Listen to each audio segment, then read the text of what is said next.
Thank you. Mahua Moitra ji. Honourable Chairperson, sir, I rise today on behalf of my party, the All India Trinamool Congress, to speak on the Women's Reservation, the Nari Bandhan Bill.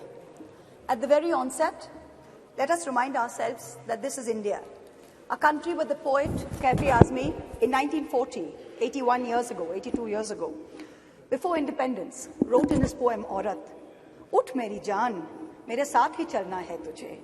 जन्नत एक और है जो मर्द के पहलू में नहीं, उसकी आजाद रविश पर भी मचलना है तुझे, बन के तूफान छलकना है, उबलना है तुझे, उठ मेरी जान, मेरे साथ ही चलना है तुझे." This is in India, where Tagore in 1928 wrote in his poem Shobola, "Nari ke apon bhagyo joy koribar, keno nahi dibe odhikar, he bidhata? O Lord, why will you not give women the right to determine their own destiny?" This is in India, where in 1946, when the Constituent Assembly was elected, 15 seats went to women who helped to draft the Constitution. Both the United States and the United Kingdom saw lengthy suffragette movements before women were granted the right to vote.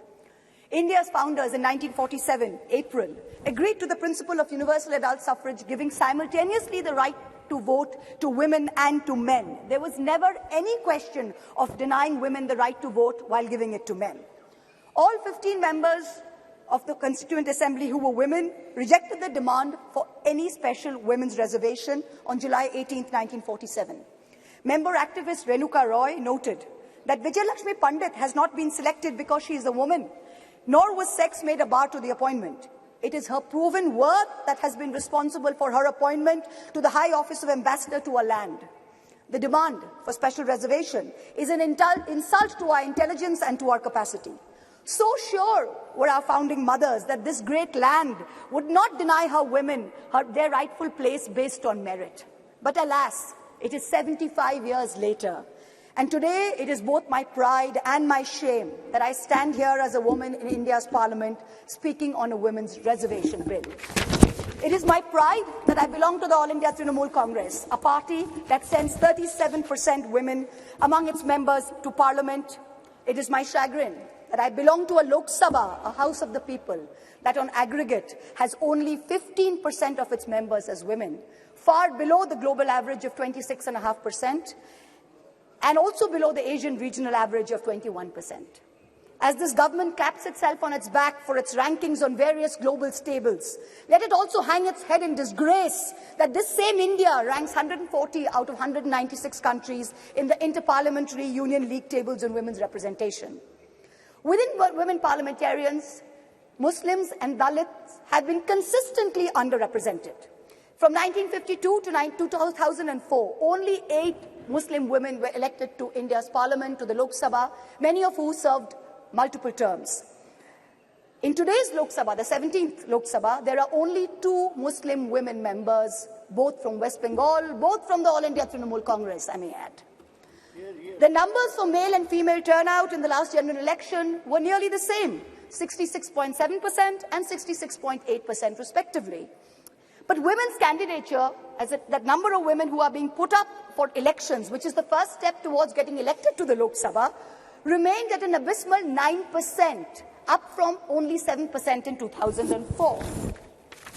As we started our innings yesterday, our new innings in this newly constructed temple of democracy, our Honourable Prime Minister grandly proclaimed that it seemed he was ordained to perform many important tasks for this country, including this one.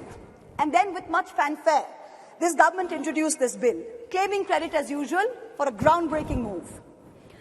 But wait, what does this bill really say? Article 334 of the bill says, "The reservation shall come into effect only after delimitation has been undertaken.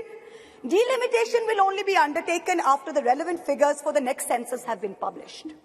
The rotation of seats for women shall take effect after each subsequent exercise of delimitation." So what does this mean?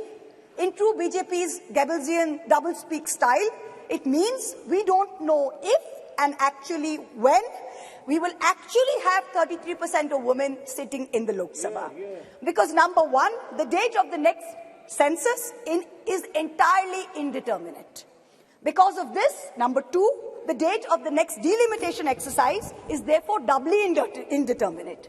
It is also controversial, as my esteemed colleague Kanimoji from the DMK spoke. She said, according to the data, we will have an increase of 0% in the number of seats for Kerala, 26% for Tamil Nadu, but a whopping 26%, a 79% increase for both Madhya Pradesh and Uttar Pradesh. So women's reservation is dependent on two totally indeterminate dates. Can there be a greater jumla? Forget 2024. This may not even be possible in 2029. We are being asked time and again, do we support the women's reservation bill? Trinamool Congress is bill ko support karega ya nahi? BJP's liaison members are reaching out to us, calling us, asking us to support this bill wholeheartedly. No ifs, no buts, pura support, please kijiye. To them we say very clearly, we not only support a women's reservation bill, but in truth, it is Mahua Banerjee, India's only female chief minister today, who is the mother of this bill, who has given birth to the original idea where she has unconditionally sent 37% of women MPs to this parliament on her ticket. What you have brought here, what this government has brought here today, is not a women's reservation bill. It is a women's reservation rescheduling bill and should be renamed as such. Its agenda is delay. Its agenda is not reservation. The endless dithering over when there will be the next census, when there will be the next delimitation, will only ensure that the urgent need of reservation for women in elections to the parliament and to state legislatures will be indefinitely delayed yet again. Alas, this is not the historic bill that it is being touted as. It is a sham. And for the women and the men and the girls and the boys who will be the future women and men of India, we had better recognize this because it is staring at us in the face. And I also hope that a sufficient number of amongst us, the current members of parliament, also recognize this bill for what it is, which is a sham. The question of women's reservation requires action, not the placebo of legislatively mandated procrastination. To the government and the ruling party, I say this. Give us this day our equal rights. We hold up half the sky. Give us at least a third of our earth. Mamata Banerjee and the Trinamool Congress have already walked the talk. We don't need to go on record to show this country that we support this bill. We have already sent more MPs than what this bill even envisions. It is you, this government, this ruling dispensation that needs to go on record. You need to support us, not the other way around. You need to send more than 33% MPs to this parliament. When this government wanted to protect cows, and I support the move, make no mistake, you did not wait to count the number of cows. You did not wait to see whether the cow was a Jersey or a Gir or a Sahiwal. You just went and built the cow shelters. Are we women any less that we have to wait while you count numbers and you draw lines? We don't need any more vandans. We don't need any more vandanas. Thank you very much. What we need is direct action.